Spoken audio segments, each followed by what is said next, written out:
What are both non-zero integers that satisfy this equation? Well, let's see. X squared times x to the power of 0 times x to the power of 0 times x to the power of 3 is 2000, x to the power of 2003. All right, so, well, the x to the power of zeros, those are just 1. So that's just x squared times 1 times 1 times x to the power of 3. So then when we combine those using exponent laws, that becomes x to the power of 5. Okay, and then put everything on one side. I think it might make it a little easier. Some of you can just do this by inspection. It's not really that complicated. But let's just put it on all on one side. And then factor out the x to the power of 5, and you'll get x to the power of 2018 minus 1. So obviously x from this guy is 0, and from this one, x to the power of 2018 is equal to 1. So if we looked at that, x is obviously equal to plus or minus 1. Now they want non-zero, so they don't want this guy. They just want these ones. So they want both non-zero, and of course both indicates 2 values, and the first value is positive 1, second value is negative 1. The sum of the squares of the lengths of 4 legs of 2 right triangles is 100 if the length of the hypotenuse of one of the triangles is 6. How long is the hypotenuse of the other triangle? So we have a right triangle, and let's label it A, B, and C. And let's try to understand what they're saying.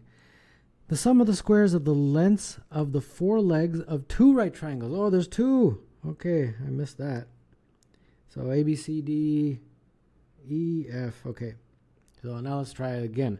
The sum of the squares of the lengths of 4 legs of the 2 right triangles is 100. So the legs would be A squared plus B squared, the squares of those lengths, D squared and E squared. And they're saying that equals 100. Okay. Well, using Pythagoras, that is actually equal to C squared, and that is equal to F squared, correct? Well, there you go. And then they're saying that the one of the triangles, the hypotenuse is 6, so let's just say C is 6. So that means this is 6 squared. F squared is 100. And that should be fairly easy to calculate. F squared will be 100 minus 36. F squared is 64. And therefore F is 8. 8 is the answer.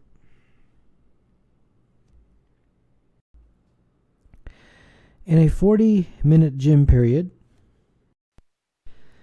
25 students want to play basketball, but only 10 can play at the same time. What is the largest value of t for which each of the 25 students can play for exactly t minutes? All right, well, we have 40 minutes and we have 25 students, correct? So, in total, we have, let's see here, 10 students at a time, right? 10 students play at a time. So 10 students play 40 minutes each. 10 students can be on the court, I guess, right? It's a basketball, so it's 5 on 5. And that's how I think they get that 10. 10 students on the basketball court at one time, and then they play 40 minutes each. So that means 10 times 40, that's 400 minutes of playing time. Okay, so let me see about 400 minutes of playing time. So we have 400 minutes, but then we have a total of 25 students. So divide by 25, and we'll get 16 minutes.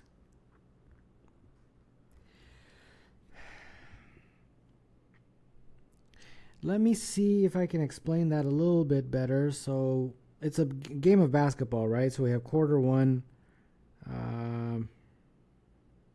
So we have the first 10 students get on the court and they play. And then we have quarter two, the next 10. And then quarter three, the next 10. So 21 to 25, and then 1 to 5. These guys. And then quarter 4, 6 to 15. And then quarter 5, students 16 to 25. So that means each student plays twice. And if each student is getting 8 minutes, each student is getting 16 minutes, that means they must have been getting 8 minutes twice. So if this is 8 minutes and so on, yeah, that would work. Because then look at it, all adds up. This adds up to 40 minutes. This means each player played two 8-minute quarters, and that would be 16 minutes of playing time. Yeah, so it all works out.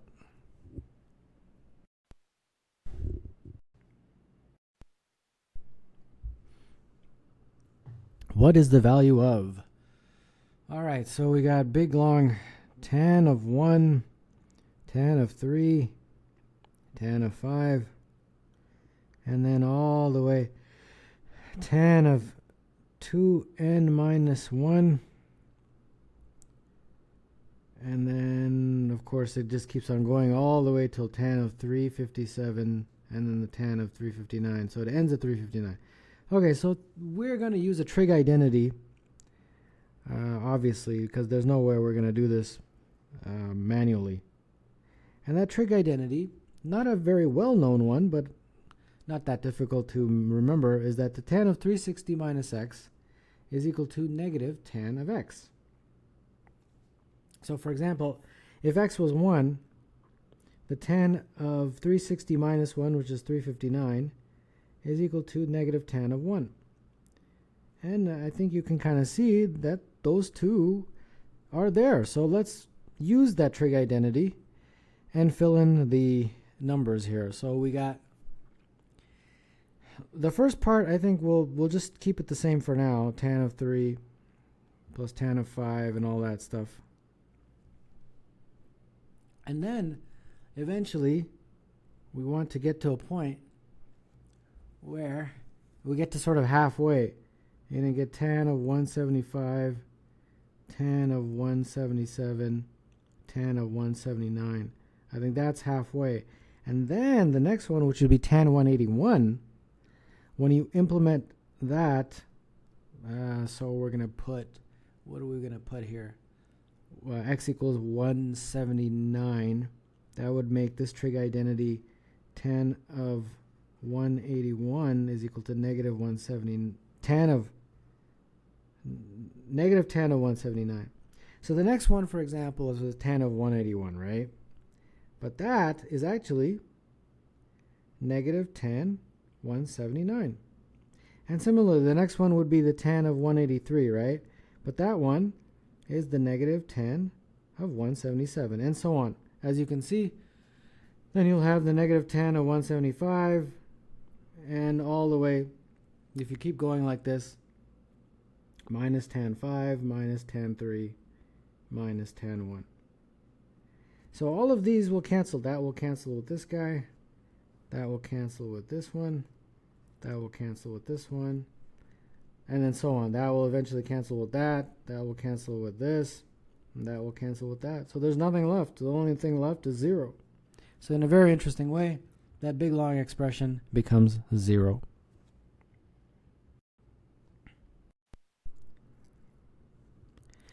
Each vertex of an isosceles trapezoid is on a different side of a square so that one of its square's diagonals is an axis of symmetry for the trapezoid. If the area of the trapezoid is 63 and the distance between the bases of the trapezoid is 7, what is the area of the square? All right. Well, this one, we're going to have to work with this diagram. Now, it's a square, and as you can see, there's a diagonal that's coming right through it. So that means this is 45 degrees and that's 45 degrees. That's pretty obvious. And what else is obvious here? They told me that there's some sort of a right angle in here somewhere.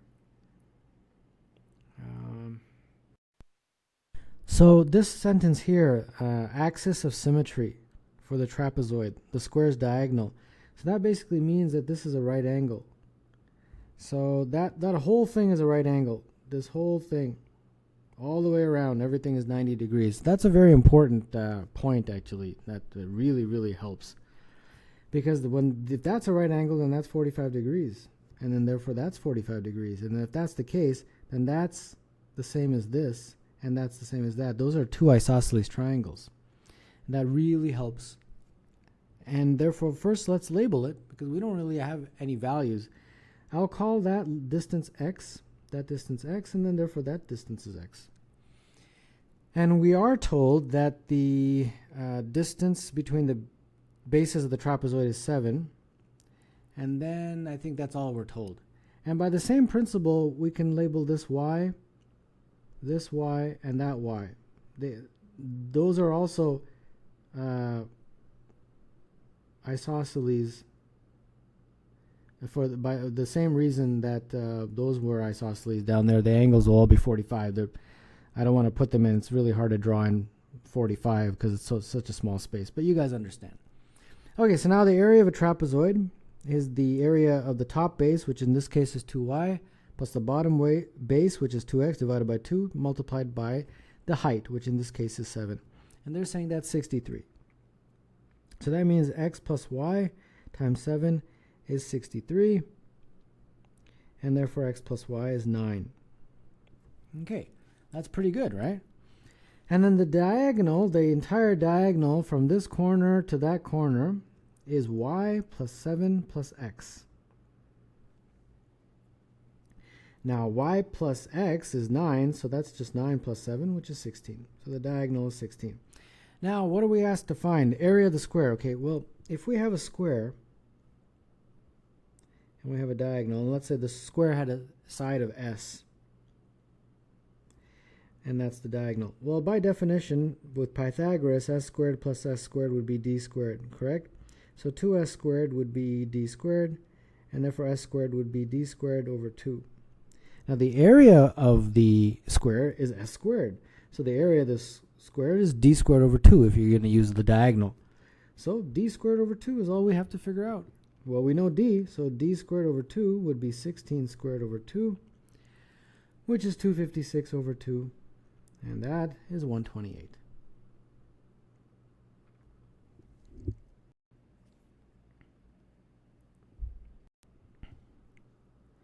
A ladder which was 2 meters long and whose bottom was on a smooth floor was held flat against the wall. As the ladder began to slide down the wall, its top always in contact with the wall.